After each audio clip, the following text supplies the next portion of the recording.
We're going to wait for everyone to join us here today.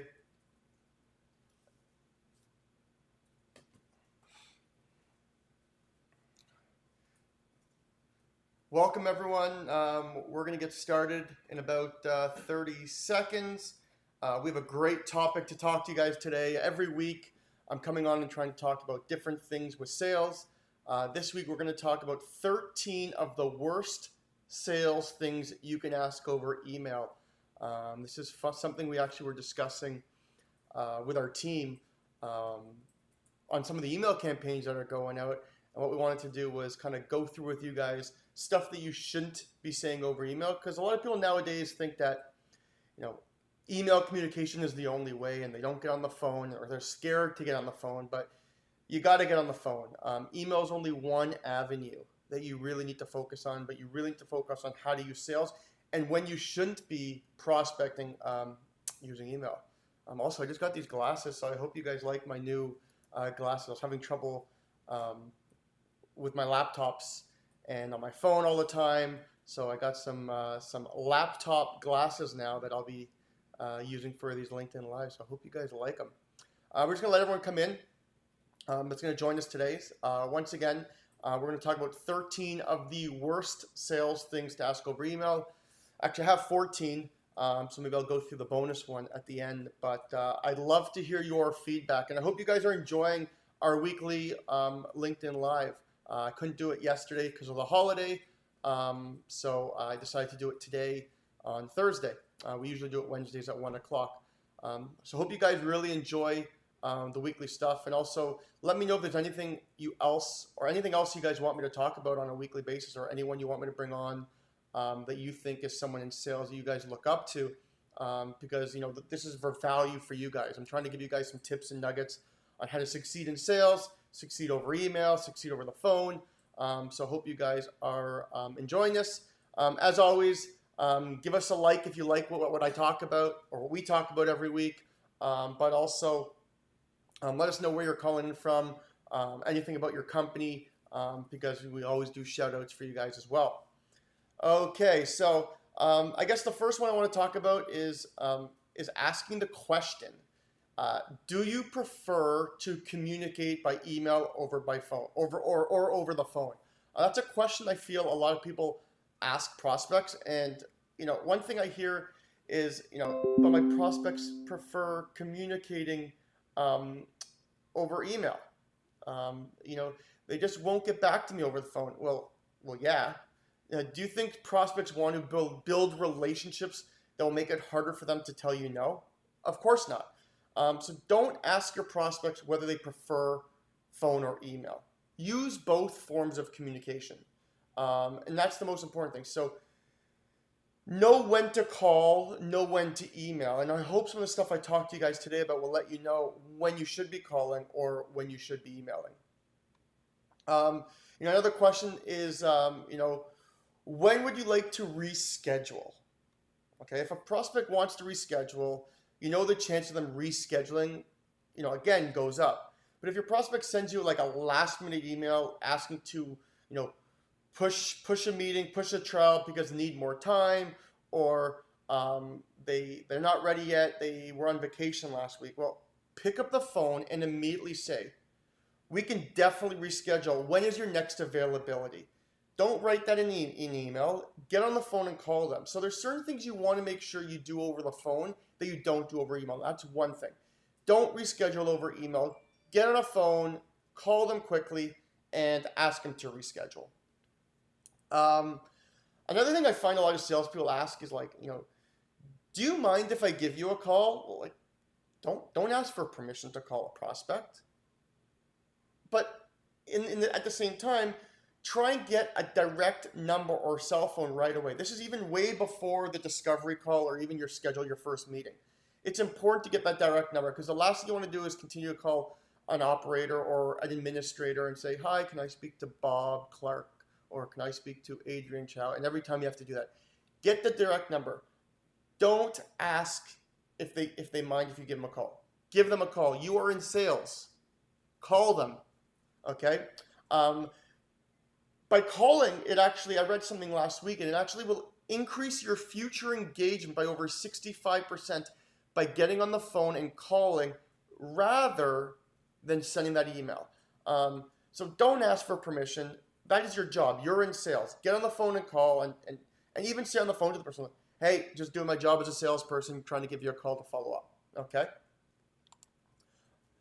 Another one I would say is, a lot of people, you start talking to one person and then you send the email, and you shouldn't be sending the emails like, who is the person you just CC'd on your last email? If someone is CC'd on the email, I wouldn't ask on an email who that person is. I would get on the phone and say, by the way, Bill, I just noticed that Adrian was CC'd on the email. Can I ask you, who is Adrian at your company? And then they'll introduce, oh, Adrian is your VP of sales. Okay. Oh, I'm just wondering why he was CC'd because I just saw that. You don't want to not call. You don't want to email because you're going to make it very awkward where you have a long email thread of 8 to 10 emails and you're always wondering, who is Bill? Who is Kevin? Yes, you can go on LinkedIn and find out the person's position. But this is another way for you to build that relationship and build that trust with your prospect. Get on a call and ask them who that person they CC'd is. So then you have visibility of why. Because if you're talking to Bob and Adrian's now CC'd and Adrian's the decision maker, well, you should A, find out who that decision maker is, B, update your CRM with that decision maker. So that's a question that I would not ask over email, and I would make sure that I am doing that over the phone. This is a good one. I actually had was 2 weeks ago, I was at the office and I was listening to one of our salespeople on the call and I heard him say it and it bothered me. What did you think of the meeting last week? Why did you send that over an email? Well, yeah, I know we have a sales engagement platform and we try and, prefer to send emails and follow-ups, etc. But why would you say, what did you think of that meeting last week? Don't ask for feedback on a proposal or a meeting that you actually facilitated. A, it puts you in a very, very weak position. Now, you don't want to get in a weak position with your prospect. By asking for feedback, you now give your prospect an invitation to think about what went wrong in that meeting, or did they have a meeting with a competitor and what went right in that meeting. Don't open that can of worms. So what I'm asking you guys to do is do not ask for feedback on a meeting over email. Get on a call and ask them over the phone if you're going to ask. Another thing, by asking for feedback, I mean, you're saying, I'm chasing you to determine if you think my product or service is great. I am desperate. It seems desperate. You are desperate. Don't do it.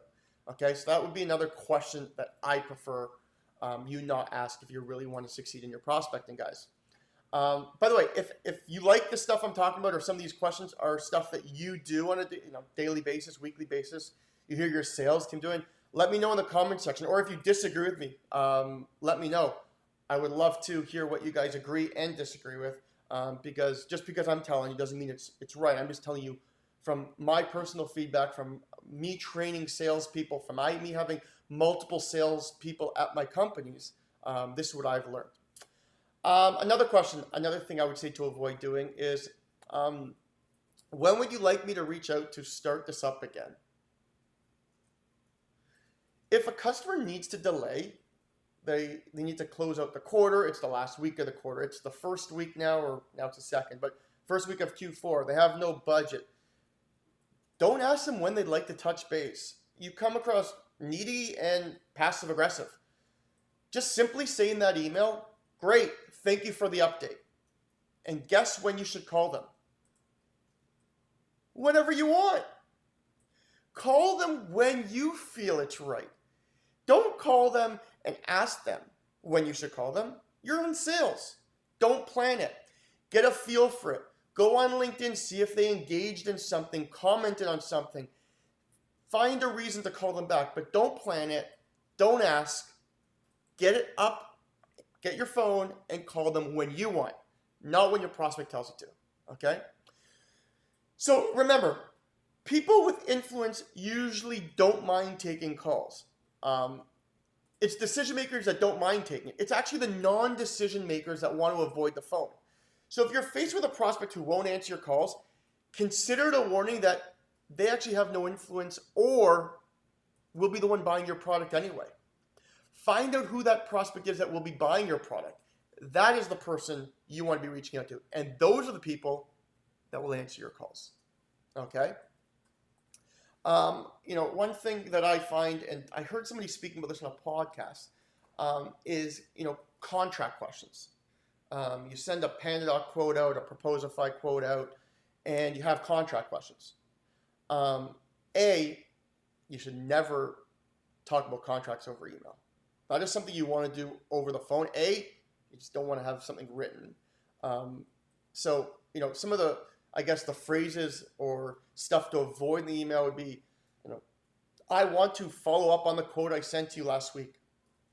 Do you have any questions about the PandaDoc I sent you last week? Have you had a chance to read through the quote I sent you last week? Don't ask any of those questions. Get on a call, say, hey, I sent you the quote, just following up to see if you had any questions. Did you need anything talked about? Did you have to go to your boss, et cetera, et cetera. So don't talk about contracts over emails. Get on the phone, speak to people over the phone. Use the email to get engaged with those prospects, but use the phone to actually build those relationships. Another thing I would say is, to avoid doing would be, like mid-email introductions. So sometimes you'll need to introduce to prospects when a deal is already underway. So don't introduce yourself over email, or don't introduce a coworker over an email. Saying I want to introduce myself, or thanks for the introduction, Kevin. I'm looking forward to working with you at company ABC. Awesome meeting you. Let me know if you have any questions. I'll touch base with you in a few weeks. Don't do any of it. You know what you do? Get on the phone, say, oh, hey, it's Sean. I just saw you were on the email. I want to introduce myself. My name is Sean Finder. I'm the CEO of AutoClose, and I'd love to talk to you for 2 minutes to get to know you better over the phone. So avoid those in emails. Avoid those mid-email introductions. Get on the call. Introduce yourself if you get into that state where you are in the mid-email introductions. Another thing I hate people doing in emails is, you're going fishing for answers. Don't fish for answers, guys. Try not to nag your prospects over email. Just don't do it. I haven't heard back from you. I want to confirm you received my last email. I want to confirm you received this email. I'm just checking in. I hate when people say I'm just checking in. Don't do any of them. Don't fish for answers. Wait a few days, get the timing right, get on a call, and call. Don't be scared to use your phone. A few more things that I would say is objection handling is another one. First off, as a salesperson, you're going to get objection. We just actually did an exercise. I actually was telling people on LinkedIn what we did, and this has nothing to do with objection handling, but we just hired some new SDRs here at AutoClose to get people to book demos or come on a trial of AutoClose to use our tool. And the way we're training our SDRs is by actually getting on a call and just offering a free B2B sales handbook that we published to salespeople. So we're not selling anything, we're just giving something for free. And the reason why we did that is because I want them to get used to getting rejected. Because you're going to get rejected in sales. If you're not used to it and you take it personally, your rejection, you're not going to succeed in sales. So we did an exercise that we actually encourage our SDRs now, get rejected. Find out what people are asking. So if you do get an objection email, try not to send an email about that objection. Welcome the objection. Give your chance an objection. Give a chance to address your client the reason not to buy, but don't handle them over email. I would say. Don't say I've CC'd our support to speak about your concerns, or Here are 2 reasons or 5 reasons why that won't be a problem for your company. Oh, let me make sure I understand your objection. Don't do it. Just get on the phone, talk to them about it. If you don't know the answer, don't lie to them. Tell them you'll get back to them with an answer. Speak to your support team, your tech team, your sales team, your marketing team, your customer success team, but don't do it over email. Another thing I don't like doing, some people do it, is negotiations over email. I like to negotiate over the phone for a few reasons. I love to hear the tone of their voice. I love to hear how they're talking to me when I say a certain price or my salespeople say a certain price. The reason why is over an email, you don't get any, it's like poker. You don't get any input. You don't get any read on the person. But when you're on the phone and you're negotiating, you get a read on, oh, you're currently paying $10,000 with our competitor. Ooh, I was only going to charge $5,000. Maybe I'll go up to $8,000.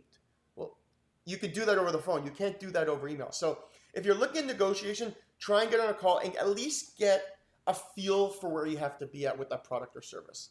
Some of the things I would say you should avoid saying in the email, let me see if I can do something for you.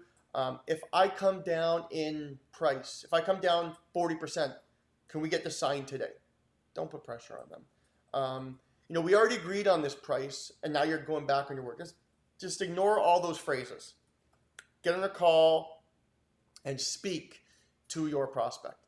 Another one is discovery calls. A lot of people like to do the discovery over email. I would say don't. If you're trying to build a relationship, build that relationship over the phone, or you're even better, build it on LinkedIn. Use a tool like LinkedIn over an email for those discovery questions. The email should get you to this discovery phase. So don't message on an email like, tell me about your goals. What is the source of your problem? Well, you should know their pain point and their problem. Is this a competitive situation? Am I going up against people? Just ignore all that. Get on a call, go on LinkedIn, try and get a feel for them over discovery. I would say number 13, building rapport. It's like dating. If you're going to date, you're not going to, you can do long distance, yes, but at some point you're going to have to meet in person. Same thing with prospecting. You could email all you want, but at some point you got to get on a call and hear their voice and see their voice, or go on a Zoom and see their face. Building rapport is crucial in the sales process. It's even more important now than it ever was. 15 years ago, you could sell without building rapport. Now, sales are built off relationships. Okay? So emails can be very personable, but you still don't get the same personable, or you still don't get to know the person at the same level as you would over the phone. So what I would do over the phone, some of the stuff that I like to do, if I'm talking to somebody that, say the Pittsburgh Steelers played on Monday night, and I'm prospecting to somebody on Monday or Tuesday, I'll talk about the Pittsburgh Steelers. I'll bring up a sports team that might have played last night. I actually trained some of our sales team that if they find out a state, Georgia State, Atlanta, or where they are, they're in Ohio, I would say, oh, are you a Buckeyes fan? Or are you a Baltimore Ravens fan? Wherever they're from, you bring up a sports team, you see if they're a fan. If it's close to the summer, you can ask if they have any plans in the summer. How's the weather over there? Like currently I'm in Toronto right now, and it's starting to get cold, so jackets are coming out. So doing simple questions like that to try and build that relationship and break the ice are great. So those are the 13 I came up with. And the 14th one I actually came up with while we were live today was breakups. I don't believe sending breakup emails to prospects is a good idea ever. Prospects are never dead. They can tell you no today, but that could mean to a yes 6 months from now. People change positions. They get more of a budget. They are not happy with their current data provider or service they're using. So never say a prospect is dead. Never say a prospect is no. Do a breakup over the phone, and then down the road, you'll still be able to connect with that person. I would actually break up and then add them on LinkedIn so you can still engage with them over social. So a prospect is never dead, so don't do breakups over emails. If I don't hear back, I'll assume you're not interested. Don't ever assume, because you'll make an ass of yourself. If I don't hear back from your last email, I'll stop reaching out. Just don't do any of that. So those are some of the stuff I want to talk to you guys about today. I hope that was useful. I hope you guys really liked the 14 things. It was supposed to be 13, but I gave a bonus one. Let me know anything else that you guys don't like to do over email. Put it in the comments section, and I'll have my marketing team write a blog around all this. So if you're not following our LinkedIn page AutoClose, follow up, because we actually, all of our LinkedIn lives turn into blogs. We put those blogs there and post them for you guys to actually read. So if you missed this live recording, you can A, watch the recording of this, but B, you'll actually see it in the blog. But I hope that was useful for you guys today. I usually like to keep these between 15 to 20 minutes. Let me know in the comments if you like it. Give us a like. Let me know your feedback. Let me know anything you want me to talk about next week. But until next week, hope everyone has a great Thursday, a better weekend, and I'll see you guys next week for our next LinkedIn Live. Thanks, guys.